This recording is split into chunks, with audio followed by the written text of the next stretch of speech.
Hello, welcome back, and this is week 3. We're on module 3, and this is the texturing, rendering, and presenting the low poly sci-fi crate. So you got all the modeling done. We took it slow. We're kind of ramping things up. So the first module, week 1, is you're learning the Maya interface and building a low poly crate, which is pretty simple, pretty quick. And then we're stepping it up every single week.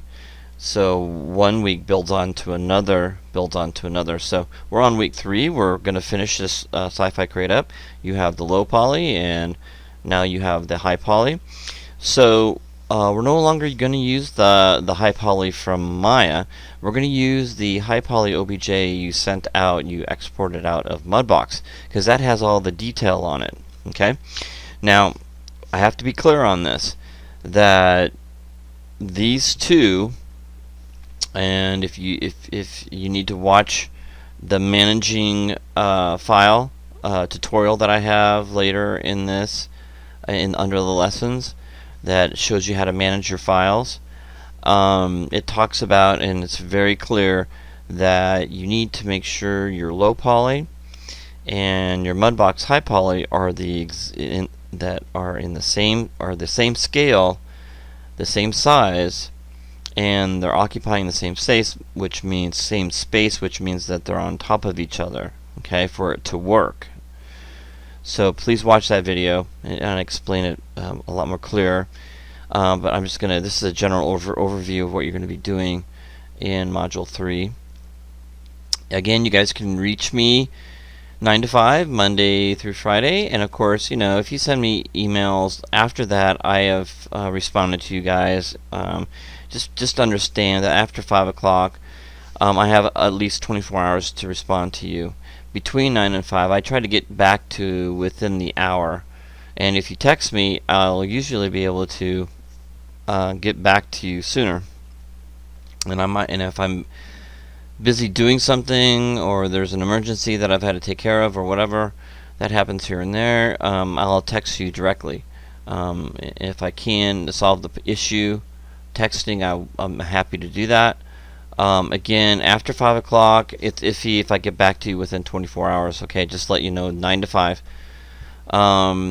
But I do check my emails after 5, usually at 9 o'clock when my family is ramping down, and then 10 o'clock, and I'm usually up till like 11:30, 12 o'clock, and it all depends. So again, get a hold of me at jbyers3@jcct.edu if you want to send me an MB file, or if you need help with anything, I'm happy to help you. And of course, the module 3 tutorial will be here.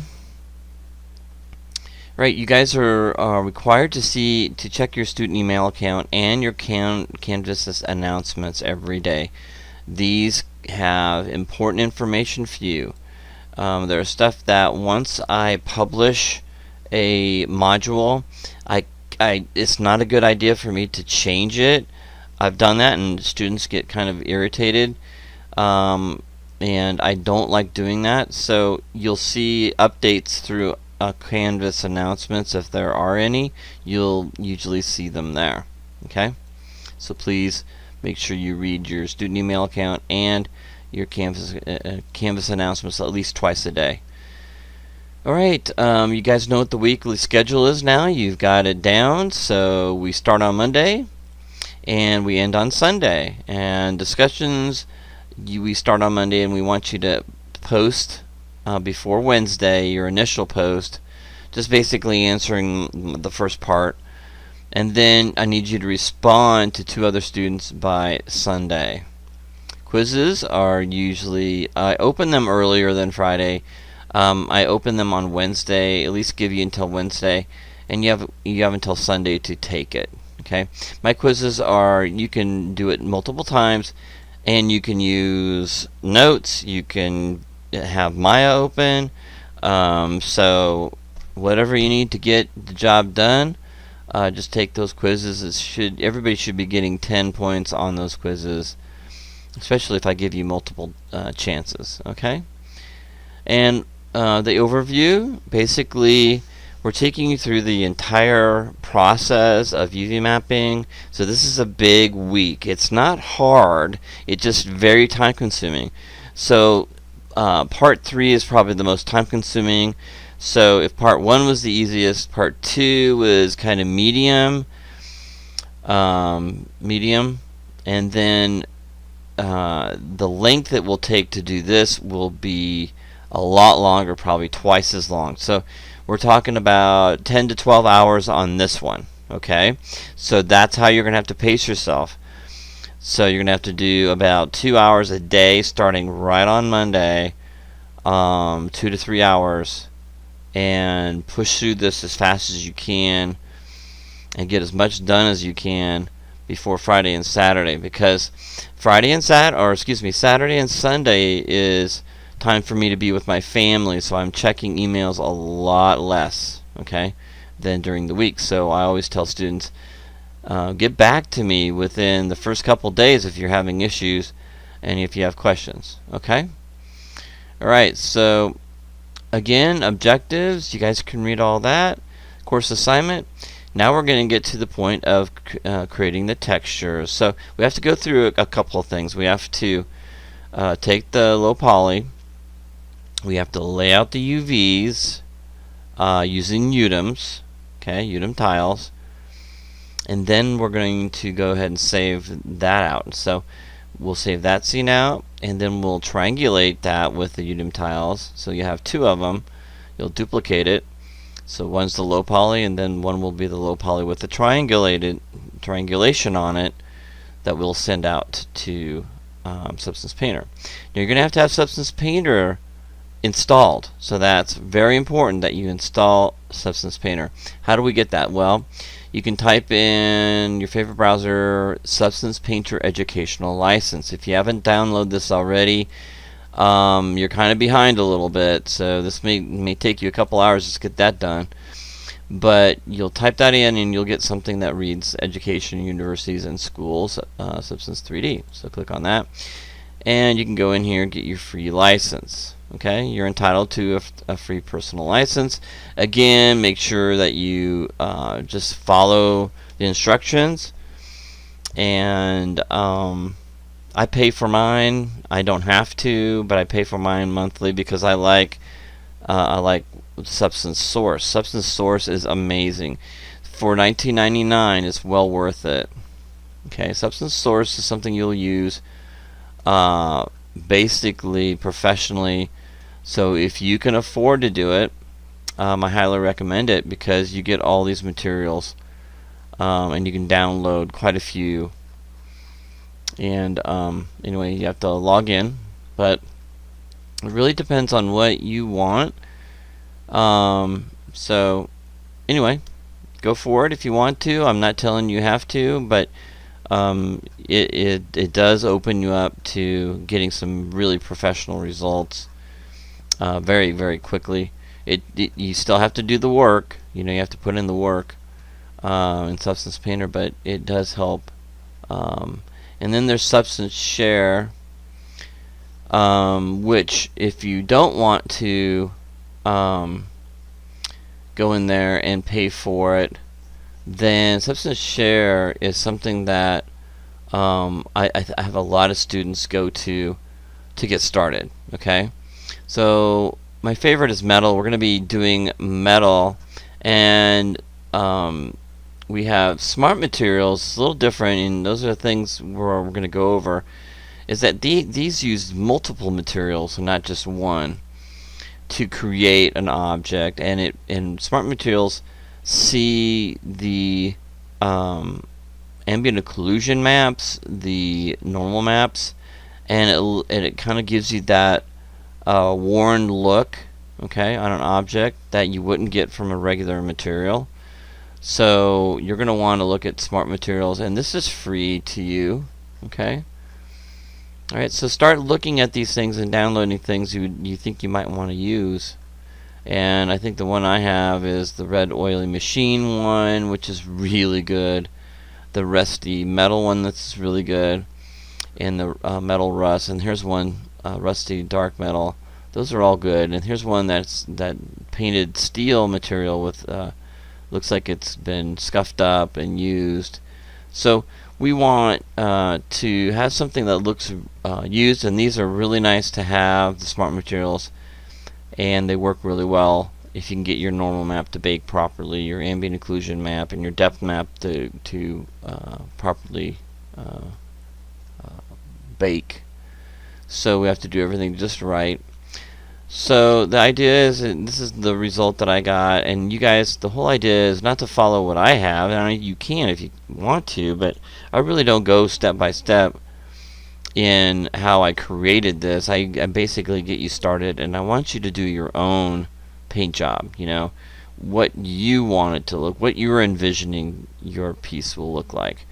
And the finished piece, as you can see, I have kind of 3 walls: the floor, the front and back wall, and I found textures from both. I think it was Substance Source and Substance Share. But anyway, you find your own background, and you'll have to set your own lighting up and take you through all that. But it looks good. I want your final piece to be professional, and I want it to be something that you're proud of and that you really enjoy. And so to get to this point, there's a lot of work, and there's a lot of time involved. So make sure you start on Monday and get moving on this as fast as you can. Okay, so you're going to lay out the Udem tile UVs, okay, in an efficient manner, of course, following my tutorials. And then you're going to go in and triangulate it and then export it out as a low poly. You already have your high poly mudbox OBJ, you should, and that's saved out. That's very high poly, and so you'll have that. So low poly and high poly, and then once you're done with the work in Substance Painter, then we're going to bring it back into Maya and render it with Arnold. And so we're going to need to add, I'll show you how to add Arnold materials, and then add the textures on top of that.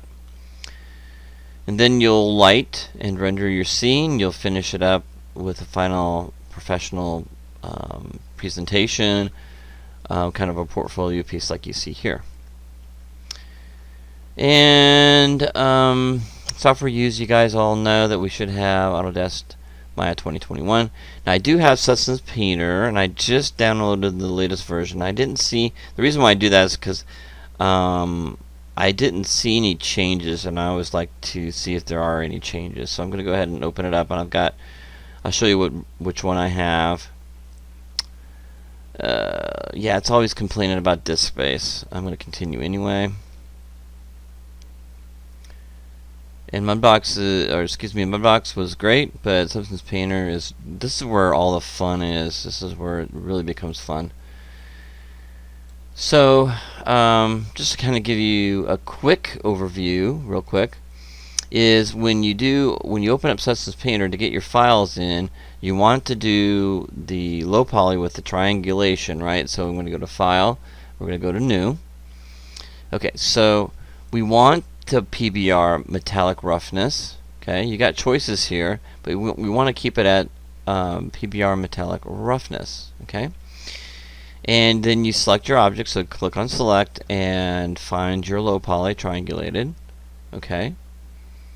All right. So let me do that real quick. I think I got mine set up pretty easily to find here. Documents. Maya. Where are you? There you go. Projects, and then scenes, and let's open this up a little bit so I can see. Create low poly triangulated. Create low poly. There it is. Great. Here it is. I think that's it. And there it is. And then we want 4096. Now that's a big map. And then UV tile settings Udums cannot be changed later. Okay, so this is really important. So use UV tile workflow. That's what we want, checkmark. And we want to convert UV tiles into individual texture sets legacy. Yes. Okay. And then, do you have any materials or baked maps that you have already? Probably not, since this will be your first bake. And click OK. And there it is. Okay. So I take you through this whole thing, but I wanted to take you through how to get your object in, because that's really, really important. And that's where students have an issue, because some of my videos will show a different way because it's an older version. When I made that video, it's outdated, so the newer version is a little different, so I wanted to show you in here. So you can watch this again if you want to help you with that part. The rest of the video is pretty simple, and everything is set up the same way.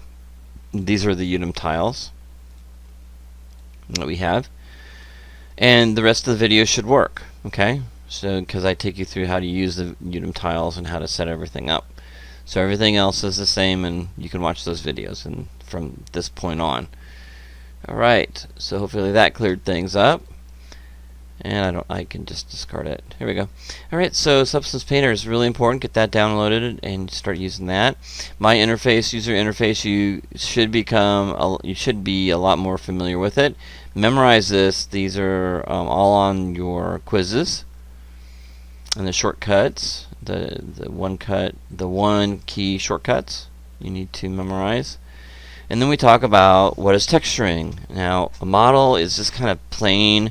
Even though this is looking really good, it's going to look better with a texture, and when you light it nicely and you render it.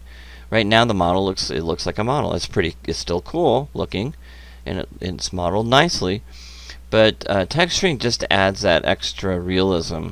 Okay, but to do that, to get that extra realism, so you don't have any stretching from the materials you add or your bitmaps you add to it, is that you've got to UV map it. Okay. So what is UV mapping? Well, it's a coordinate system that is used per vertex that lays out, that you can lay out the UVs the way you want them to look, okay, on the model. Okay, so you have total control. Now that total control means that it's going to be kind of painful at first to lay out UVs, but once you do it once or twice, it'll feel second nature, and you'll get better and better and faster. So that's why it's really important when you lay out UVs that you start early Monday and get the UVs laid out, so you have the rest of the week to texture and play.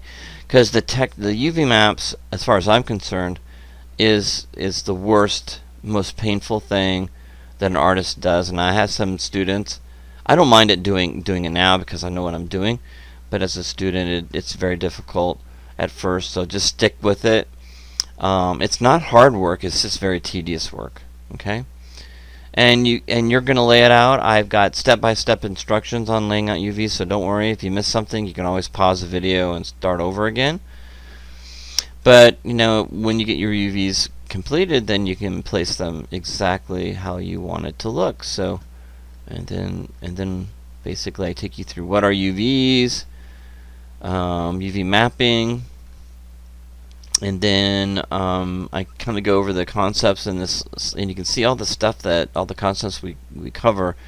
We cover UV mapping, PVR texturing, Udem and Udem tiling, basic light setups. You can see this is a lot of information for you guys to learn in 1 week, so you're gonna have to get started right away. I have a UV mapping tutorial, basic UV mapping techniques, just to kind of get you started. Again, please watch that, and I want you to watch all this information too, because this is really important. What is PVR? Okay, physically based rendering.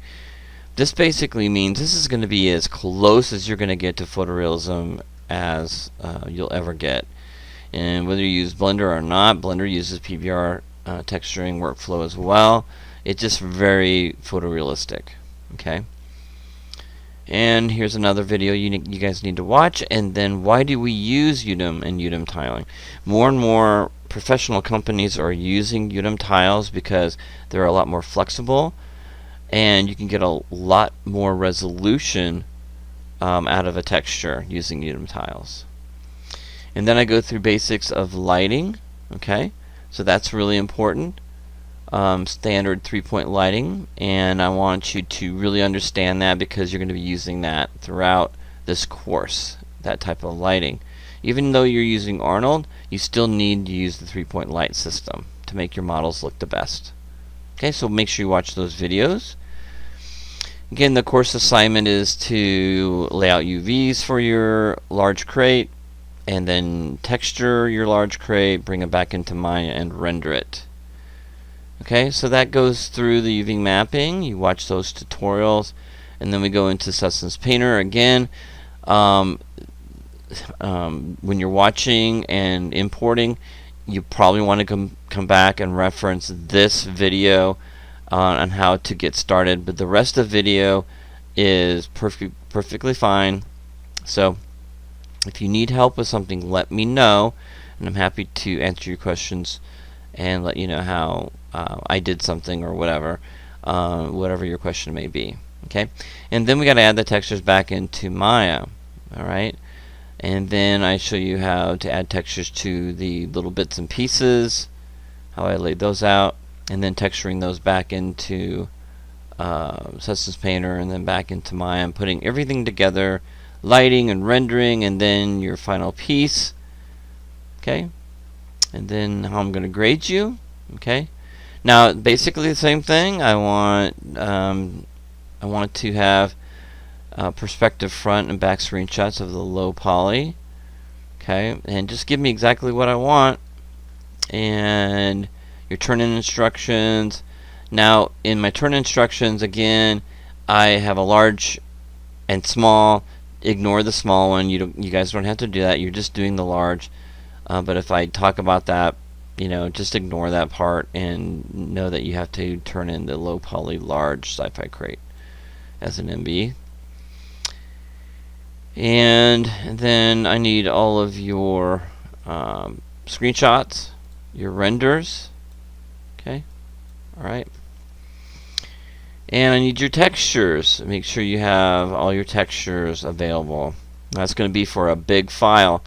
So instead of PNG, I want you to turn those into JPEG. Now I said OR, but JPEG file formats are a lot easier to handle. Okay, and you're going to create a source images folder and place all your textures in there. Okay, so with all that done, you do have extra credit that you can do. This basically finishing the small sci-fi crate if you want to get the 10 extra credit points. Other than that, good luck this week. Start early, ask questions if you need help, and email me, and I'm happy to get back to you as soon as possible. Have a great week and start early. I can't stress that enough. Start early, and you should finish early, maybe hopefully on Friday, so you have the weekend to mess around and keep playing with Maya, or fine-tune or tweak your textures on your sci-fi crate. Alright, the sooner you start, the more time you put into it at the beginning, the better things are going to be for you at the end of the week. Have a great week, and I'll see you guys next week in our new project. Okay, have a great week.